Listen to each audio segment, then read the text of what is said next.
The big areas that I work with couples and men on is disappointment. When things don't quite work out the way we thought they would, or specifically, they don't feel the way we expected them to feel.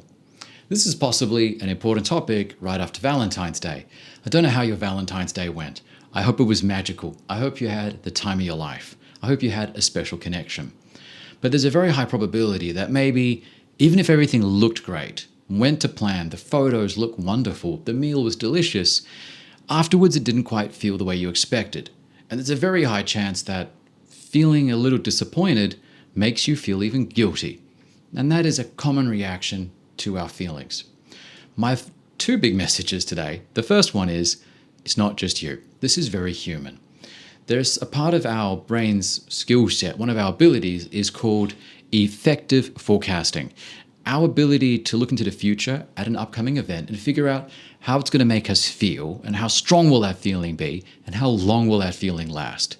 So you might have had a certain impression of how your Valentine's Day, your honeymoon, or your anniversary holiday was going to make you feel, and for how long was that feeling going to last. However, plot twist, a lot of research has shown our brains are terrible at doing this. So there's a high probability we're going to be disappointed. That's possibly why countless human traditions of philosophy and spirituality and religion try to equip us to deal with life's disappointments.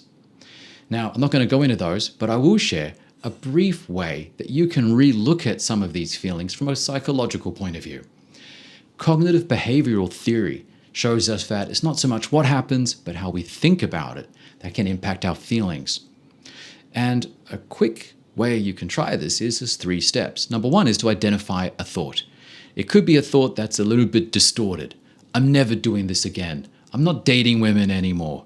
I'm never going to celebrate Valentine's Day. These thoughts are a little bit big, a little bit extreme. They could be a bit distorted. Try one of these thoughts. Once you've identified it, challenge it. Ask yourself, am I really telling the whole story when I remember things this way? Am I neglecting something useful, some information that can help me go forward? And then the 3rd step is to reframe it.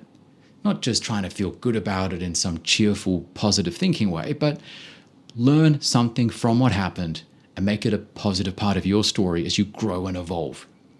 When it comes to couples, and this is my 2nd message for the video, and this is the most important, when couples have a disconnect in their expectations, it's a huge common source of relationship stress and unhappiness. So if you're about to go on a honeymoon or a holiday with your wife or girlfriend, talk about your expectations, how you expect it to make you feel, and listen to hers too.